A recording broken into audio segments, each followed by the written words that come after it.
take us outside and teach us a little bit about everybody's favourite pastime, which is barbecuing. We're going to do a lovely T-bone steak with a nice simple Mediterranean salad. It's going to be really, really exciting.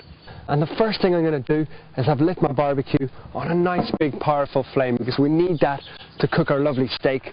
Now if you look here, what I've got today, it's a really nice, big, fat, juicy T-bone steak. We want to get that steak up to a nice ambient temperature, so basically lift it out about 20 minutes before you start, and that'll leave it in a perfect state for grilling. But before we look at the steak, I'm going to prepare my potatoes. So basically I've got a nice little new potato, and what I'm going to do is I'm just going to score that potato just like that, and that's just going to help absorb some of those flavours. I'm going to brush a little bit of olive oil on top and a nice little bit of rock salt. So that's just a very simple new potato. Now we're going to wrap it up, and because these potatoes are so small and tender, they're really not going to take that long to cook. So I'm going to put that on my barbecue, start it off down on the bottom rack where the heat is nice and strong, so we'll get some nice heat going in there, and then as it starts to tenderize up, we're going to lift it up onto that top rack and just finish it cooking there while we cook our lovely steak. And I can just tell that it really is at that nice ambient temperature. So what I'm going to do is really, really generous with a nice bit of sea salt. And it might look like there's a lot of salt on there, but actually there's not. This is how you cook a steak in any restaurant, and that's what gives it that lovely flavour. So a nice generous amount of pepper on both sides. So now what I've got here is a little olive oil. We've got some thyme in there and a nice amount of rosemary and a couple of garlic cloves. Very, very simple oil to make. Just prepare it beforehand, but it's going to lend a fantastic flavour to this steak. So we're just going to brush a little bit of that on.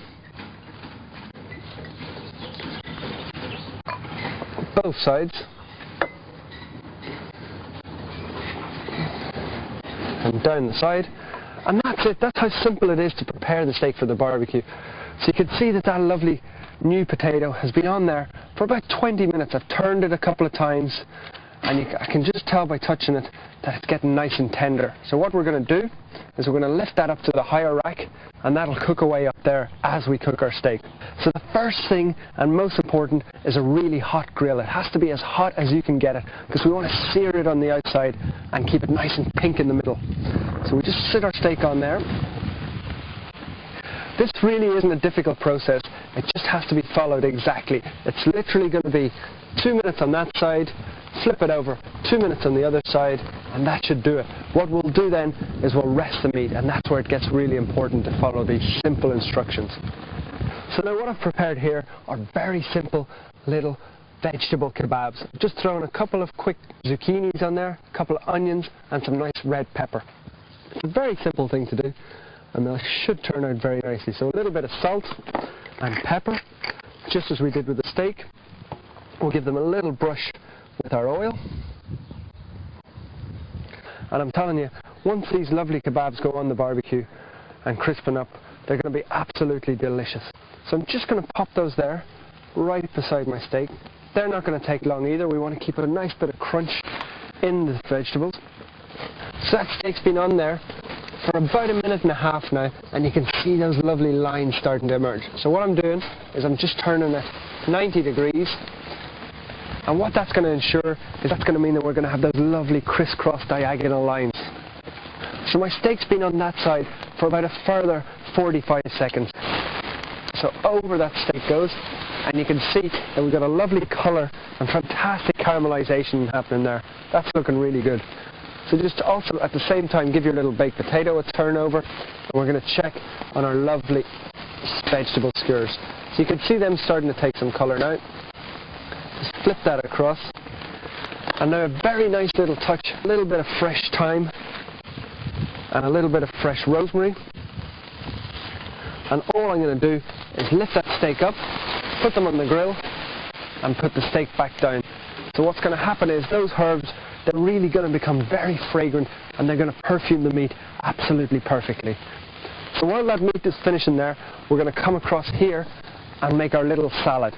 We're going to start off with a little bit of red wine vinegar, some olive oil,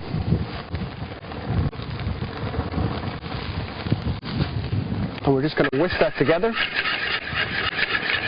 We're going to add some sliced red onion. Some very simple, nice ripe summer tomatoes. Now these cucumbers I've just peeled. It's very simple with a vegetable peeler. Peel down the outside. I'm also going to add some nice sliced green pepper. Some fresh mozzarella.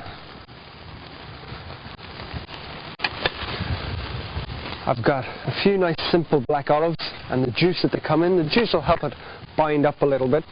And I've got a few nice little, very simple baby tomatoes. We're just going to shake it up like that and get all those juices flowing. So in the time that it's taken to do that, we can come back and check our steak. Now you can see it's starting to take colour, and those herbs are really perfuming the meat perfectly. So we'll give it one last turn to achieve that nice crisscross on that side. We can check that our lovely little vegetable kebabs are doing nicely. And of course we know our baked potato is nearly ready to go. So I'd say we're about 1 minute away from plating all those lovely ingredients. You can see that lovely colour on both sides. Using 2 forks, crisscrossing a plate like that, I'm going to set my steak on top of that. Now what we're doing is we're going to set that there, and we're basically letting that steak rest. And you can see, because it's up on top of the 2 forks, it's not actually touching the bottom of the plate.